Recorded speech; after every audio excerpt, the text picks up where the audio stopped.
ദൈവത്തിന് സ്തുതി. പ്രഭാതകിരണത്തിലേക്ക് സ്നേഹവന്ദനം. ഭാഗം 1878. ഇന്ന് ഫെബ്രുവരി മാസം 20-ാം തീയതി, 51-ാമത്തെ ദിവസത്തിലെത്തി. എപ്പോഴും ഒരു മത്സരം നടക്കുന്നുണ്ട്. അത് പുറത്തല്ല, ഓരോരുത്തരുടെയും അകത്താണ്. അവനവന്റെ ഹൃദയവും തലച്ചോറും തമ്മിലാണല്ലോ. ഹൃദയവും തലച്ചോറും തമ്മിലുള്ള മത്സരത്തിനിടയിൽ ആരാവും ജയിക്കുക? ആരും ജയിക്കാനായിട്ട് സാധ്യതയുണ്ട്. ഏതാണ്ട് 50-50 ചാൻസ് ആണ്. ഇതിൽ തലച്ചോറ് ജയിച്ചാൽ അതിന്റെ അർത്ഥം വ്യക്തികൾ വിജയിക്കുമെന്നാണ്. അങ്ങനെ വ്യക്തികളാണ് കൂടുതൽ നമുക്കിടയിൽ വിജയിച്ചുകൊണ്ടേയിരിക്കുന്നത്. ഇനി മത്സരത്തിൽ ഹൃദയമാണ് ജയിക്കുന്നെങ്കിലോ, ഹൃദയം ജയിച്ചാൽ ബന്ധങ്ങൾ വിജയിക്കുമെന്നാണ് പറയുക. ഓരോരുത്തരും ഓരോ മനുഷ്യന്റെയും ജീവിതത്തിൽ ഇടപെടുന്നുണ്ട്. കുറെ കൂടി മനസ്സറിഞ്ഞ് ഇടപെടാനായിട്ട് നമ്മളൊക്കെ എന്നാണ് പാകപ്പെടുന്നത്. മനസ്സുകൊണ്ട് ചെയ്യുക, കാര്യങ്ങൾ കണ്ടറിഞ്ഞ് ചെയ്യുക. അതിനകത്തൊരു സംതൃപ്തിയുണ്ട്. ചെയ്യുന്നവർ അതിന്റെ ഒരു ഫലം സ്വീകരിക്കുന്നവർക്കൊരു ആശ്ചര്യമുണ്ട്. പറഞ്ഞു വരുന്നത് കുറെ കൂടി ഹൃദയപൂർവ്വം ഇടപെടാനായിട്ട് നമുക്ക് നമ്മളെ തന്നെ ഒന്ന് പാകപ്പെടുത്തേണ്ടതുണ്ട്. കാരണം നമ്മൾ മനുഷ്യരാണ്.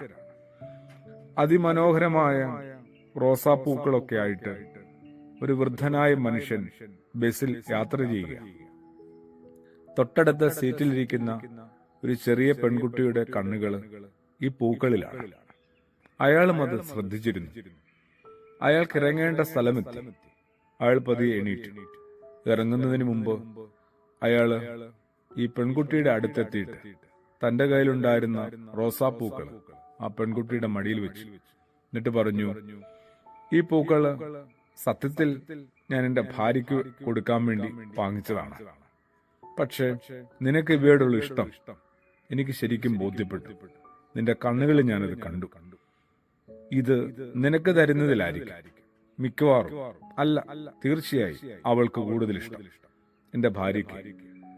അങ്ങനെ പറഞ്ഞ് അയാൾ യാത്ര പറഞ്ഞ് പുറത്തിറങ്ങി. വയോധികൻ നടന്നകലുന്നത് ഒരുപാട് നന്ദിയോടും ഭയങ്കര സന്തോഷത്തോടും കൂടി ആ പെൺകുട്ടി പതിയെ നീങ്ങിത്തുടങ്ങി ബസ്സിലിരുന്ന് ജനാലയിലൂടെ കണ്ടുകൊണ്ടിരുന്നു. പെട്ടെന്നാണ് അവളൊരു കാഴ്ച കണ്ടത്. ആ വൃദ്ധനായ മനുഷ്യൻ കയറിപ്പോകുന്നത് ഒരു സെമിത്തേരിയുടെ ഉള്ളിലേക്കായിരിക്കും.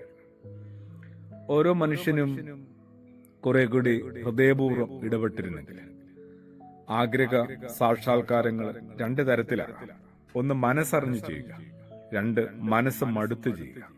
നമ്മളൊക്കെ മനസ്സറിഞ്ഞ് എന്തെങ്കിലും ചെയ്യുന്നവരാണോ, അതോ മനസ്സ് മടുത്ത് ചില നിവൃത്തികേടുകൊണ്ട് എന്തെങ്കിലുമൊക്കെ ചെയ്യുന്നതായിട്ട് വരുത്തുന്നതാണോ? അറിയില്ല.